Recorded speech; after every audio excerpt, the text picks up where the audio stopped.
네, 안녕하세요. 여러분들의 구독과 좋아요로 이 채널이 유지되고 있습니다.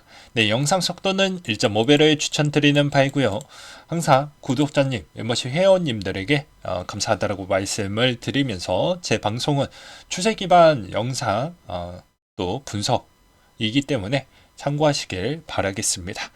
이번 내용은 아무래도 또 금리 관련된 또 내용을 한번 제 나름대로 단순하게 한번 분석을 해 보았으니 반박시 여러분들의 다른 의견 존중하도록 하겠습니다. 그리고 여러 또 비트코인 소식, 알트코인 소식 이렇게 한번 또 준비를 해 보았는데요. 또 재밌게 잘 봐주셨으면 좋겠습니다. 일단 2023년도 FOMC 일정 내용이 나와준 게 이제 시점이 곧 도달을 하죠. 네. 5월 4일 기준점으로 시작을 합니다. 네, 새벽 3시에 나오니까 우리 저도 못 봐요. 네. 요즘 할 게 너무 많이 있어가지고 그래서 이 과거에는 어땠고 그 현상으로 인해서 5월 달에 미치는 영향 부분도 좀 대충이라도 감을 잡고 가는 게 좋겠죠. 그래서 한번 준비를 해보았고요. 물가 추이와 또 일정 대비 부분과 차트 형태를 같이 한번 보도록 하겠습니다.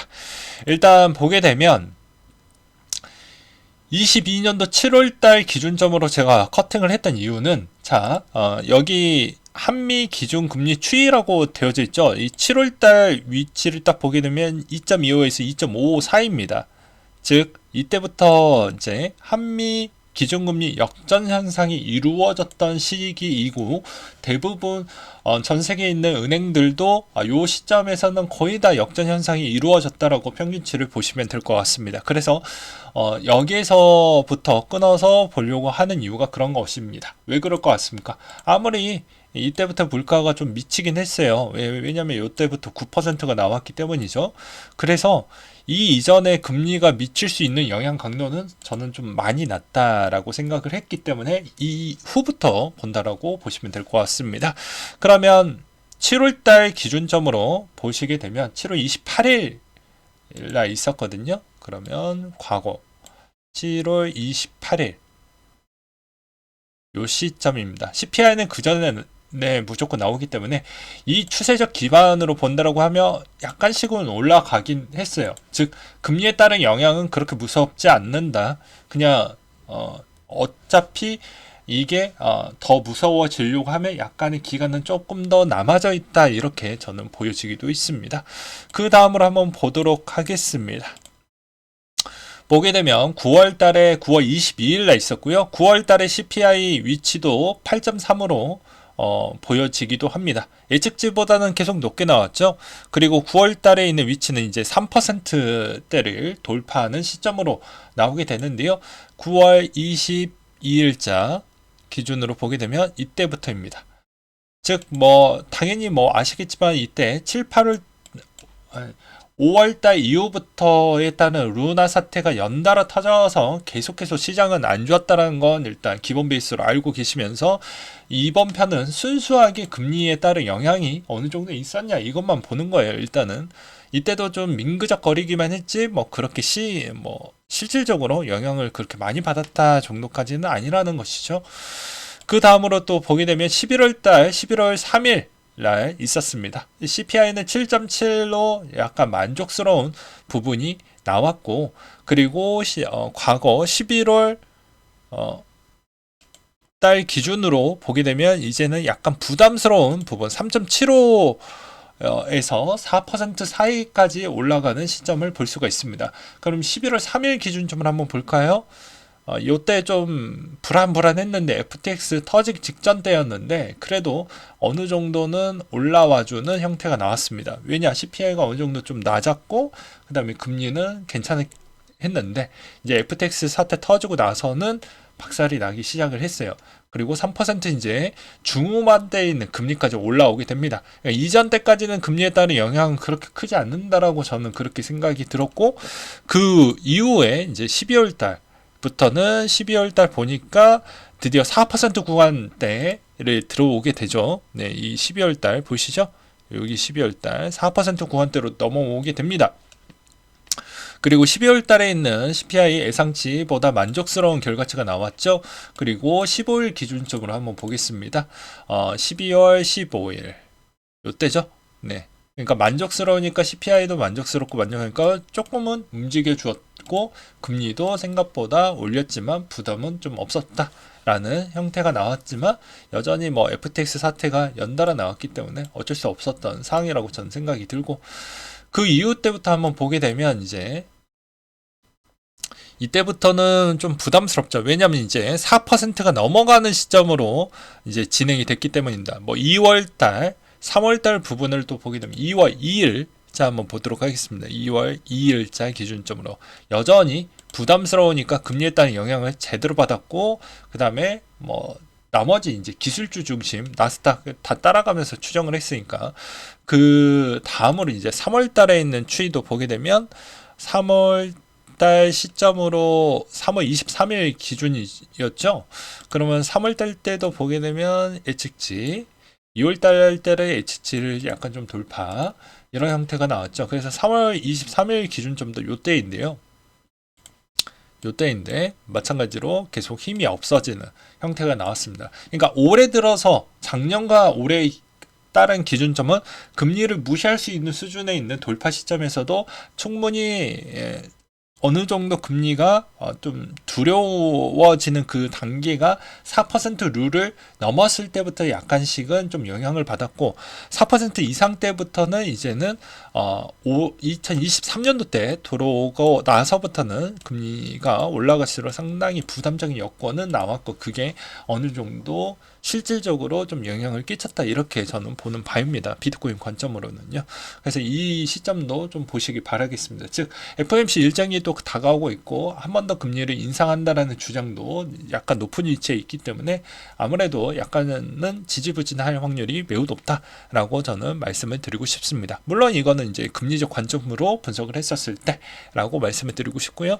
이제 CPI가 앞으로 남아져 있는 이게 어느 위치에 있을 거냐, 이제 5% 밑에 있을 것 같은데 그게 이제 어떻게 작용을 할 거고 6월 달에 있는 메시지를 어떻게 또 나올 것이냐가 또 영향을 끼칠 것으로 보여지는데, 저는 계속해서 이야기를 하지만 분기마다 나오는 3월 달 이게 3월 점도표 위치인데 6월 달에 다시 업데이트가 되죠.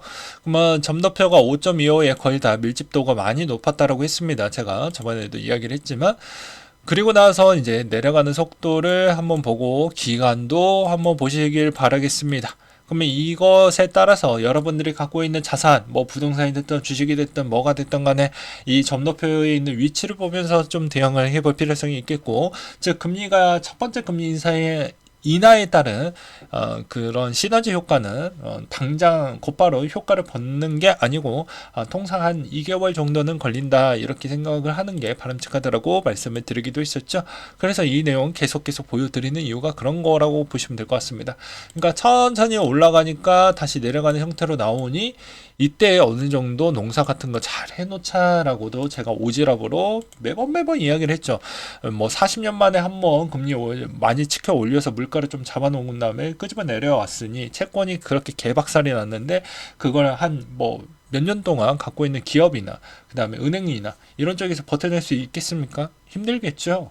그래서 다시 원 상태로 돌아온다고 하면 금리에 있는 차는 에 있는 배당률이나 뭐 이런 부분은 챙겨 먹을 수 있으니 그런 걸 좀 잘 챙겨 먹으라는 거예요. 채권도 마찬가지로 싸질 때 많이 챙겨놓고 장기적으로 좀 이자 놀이 좀 하라는 이야기인 것입니다. 여기까지 부연 설명을 드렸고 여러 또 코인 소식 전달해 드리도록 하겠습니다. 빗썸에서 투자 유익이 코인이라고 해가지고 이런 코인들이 있으니 잘 참고하시길 바라겠고요. 테더의 점유율이 63% 2년 내 최고치라고 합니다. 이게 높다라는 부분은 제가 작용과 반작용이라고 누누이 설명을 드리고 싶습니다. 높다라는 건 언제든지 이쪽에 있는 이 유통 물량에 있는 게 이동을 하게 되면 펌핑이 어마무지하게 나올 수 있다, 이렇게도 볼 수도 있겠죠. 그 다음에 재민이 암호화폐 파생 상품 거래소 출범했는데요. 미국인은 이용 불가한다라고 하고요. 블러 개발자가 NFT 입찰 관련 버그가 좀 있었다라고 합니다. 손해액 2배 금액 배상을 한다고 하는데요. 일시적으로 비활성화했던 입찰 수락 기능을 한국 시간 20일 16시 5분부터 재활성화할 예정을 갖고 있다고 합니다. 이번 버그 복구 과정에서 문제가 발생하지 않도록 2번의 안전점검을 추가로 실시를 했다라고 하네요. 그리고 에이다 재단에서 비트코인 에이다 보유 업계 리스크 집중 영향 좀 적을 것 같다라고 해서 일부는 스위스 암호화폐 커스터디 업체 및 은행에 이체하고 있다. 저는 솔직히 이 은행도 이제 믿지 못해요. 그래서 에이다가 뭐 이쪽으로 맡겨놨다고 해서 과거에는 그래 좀 믿어줄 수 있겠지만 글쎄라는 생각도 들기도 합니다. 그러니까 전체 시장적인 분위기는 뭐 인터넷 세상이라고 해도 오프라인 세상 부분에 따른 영향이 아직도 이쪽의 지배력과 지배권이 워낙 세다 보니까 이걸 피해갈 수 없다라는 것입니다. 비트코인 시총 점유율 추이가 48% 알트코인 강세장이 올 수 있다라는 내용도 앞서 테더가 높은 위치에 있으니 당연히 테더에서의 높은 위치가 어느 시점 정점이 되면 다시 순환매가 오겠죠. 그 순환매 패턴이라고 보시면 될 것 같고 비트코인도 마찬가지로 여기 비트코인 도미넌스가 높으니까 알트로 갈 확률이 또 높은 순환 고리가 형성이 될 수가 있다는 것입니다. 이 서비스 제공업체 매트릭스 포트에 따르면요 2년간 38에서 48 사이에서 움직였고 46에서 48 부근에서 하락이 나왔으니 알트코인이 큰 폭으로 상승을 했다. 그럼 이 주장을 지금에 적용을 해보았을 때 충분히 그럴 확률이 매우 높다. 이렇게 주장을 하는 것이죠. 그리고 업계에서 NFT 심사업을 요즘 많이 하고 있지만 뚜렷한 성과가 없죠. 네. 그래서 업비트 빗썸도 마찬가지라고 기사가 나왔던 게 있었고요. 올해 말 이더리움 칸쿤 업그레이드 진행될 예정이라고 합니다. 해당 업그레이드가 활성화가 되면 옵티미즘, 아비트럼, 레이어2 롤업 솔루션이 거래 비용이 줄일 것으로 예상이 된다고 하니까 많이 쓰이겠죠. 그 다음에 비트코인 거래소 출금 증가에 시장이 미치는 영향이라고 해서 세 가지 이유가 있었는데 수요 공급 불균형과 그리고 유동성 감소와 투기적 거래 증가가 좀 나왔다.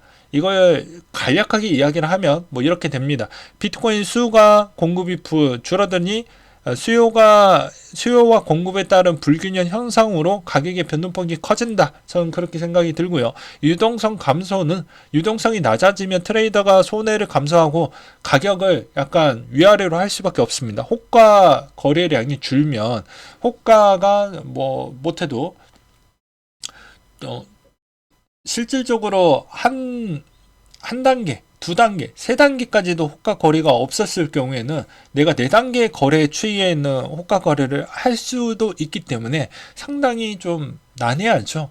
네. 그리고 투기적 거래 증가라고 되어져 있는데 가격이 변동폭이 커지니까 투기적 거래 상승 부분을 역으로 이용하려고 하는 자들도 있을 거라고 생각을 합니다.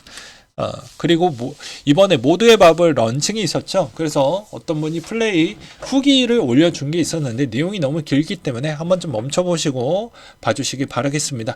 요약을 드린다라고 하면 이 유저분이 해보았을 때 나는 80만원 결제를 했고 부동산 청약 후 꽤 많은 땅에 당첨이 되었다.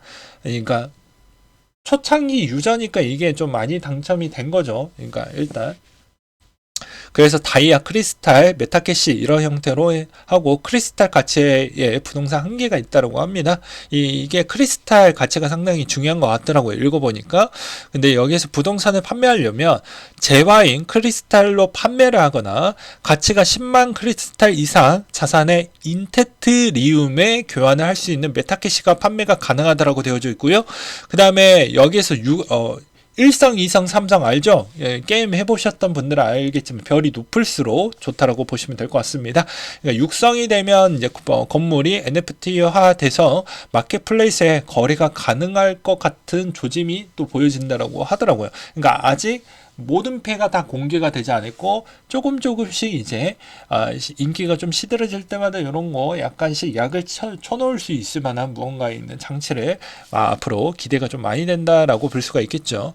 근데 여기에서 돈을 많이 벌려고 한다라는 건 약간은 조금은 어렵지 않겠냐. 정도라고 저는 이번 이 내용에서 좀 느껴지긴 하더라고요.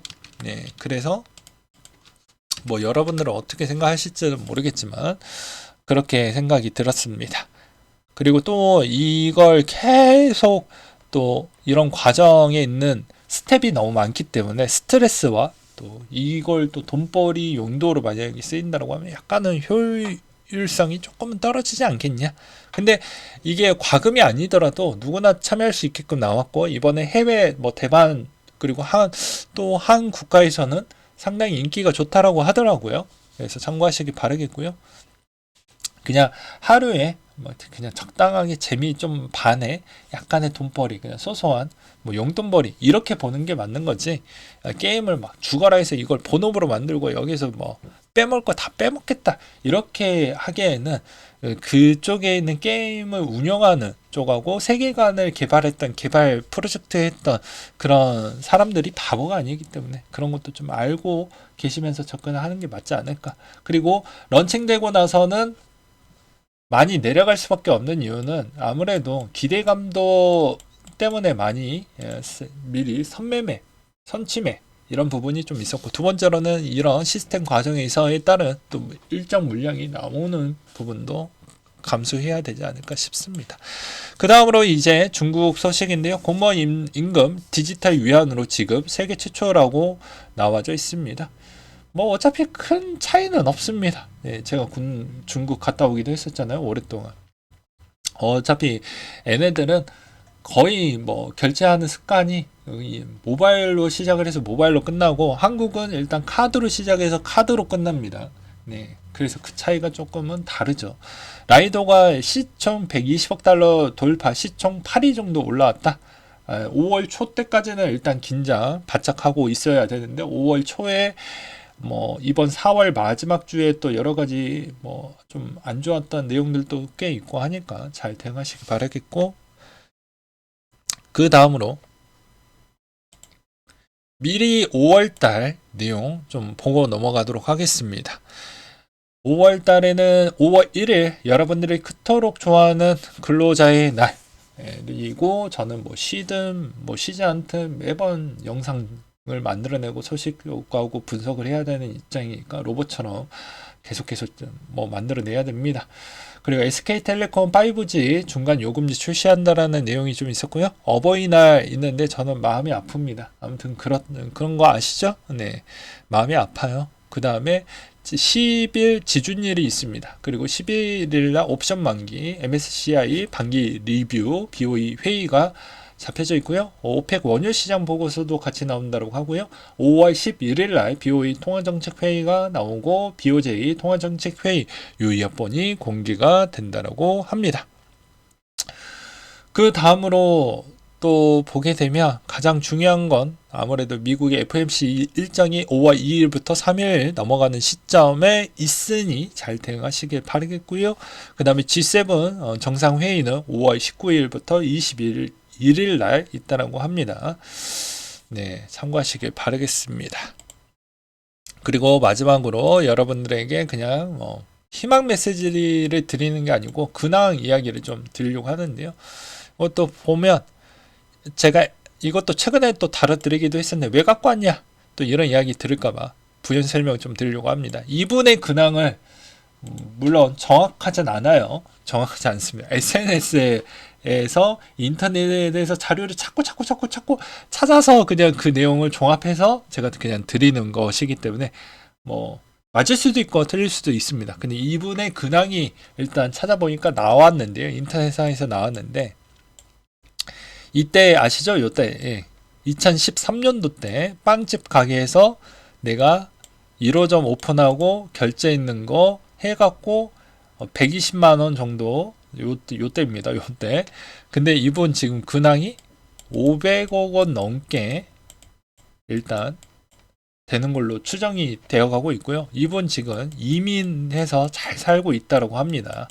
네. 근황을 찾아갖고 제가 이야기를 했어요. 그러니까 제가 왜 이런 이야기를 할 것 같습니까? 그러니까 충분히 자산에 있는 것을 좀 가능성이 있는 것, 특히나 가능성이 있는 거라고 했습니다. 장난칠 만한 그런 부분에 막 무리한 베팅을 하는 게 아니고 가능성이 있는 쪽에다가 묵묵하게 기다리고 잘 하다 보면은 충분한 수익을 많이 낼 수가 있다라는 걸 좀 보셔야 된다라는 거라고 저는 생각이 들면서 여러분들 힘드시겠지만 도전했으면 끝날 때까지 하는 거 아시죠? 네, 그렇다라고 해서 뭐 김치코인 사라 뭐 이런 거 아닙니다. 좀 제대로 된 거 좀 묵묵하게 들고 가라. 특히나 뭐 보면 뭐 이더리움 문제 없죠. 비트코인 문제 없죠. 물론 배수는 좀 시총이 덩어리가 커졌기 때문에 먹을 폭은 조금 덜어 적긴 하지만 그래도 뭐 2배, 3배, 많게는 4배까지는 그래도 열려져 있긴 합니다.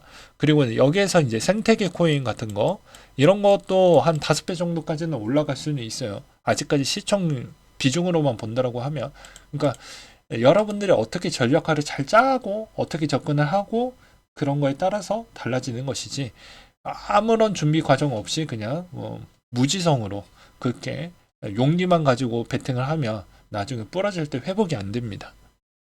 그러니 단계 한 단계씩 잘 이런 좀 지루한 장 기다리면서 그때 충분한 지식을 또 잘 쌓고 하다 보면은 또 좋은 날이 오니까 잘 보시기 바라겠고 이번에도 비트코인 여전히 이제 약간 좀 재미없게 흘러가고 있지만 요 시점도 언젠가는 또 마무리가 되지 않겠습니까?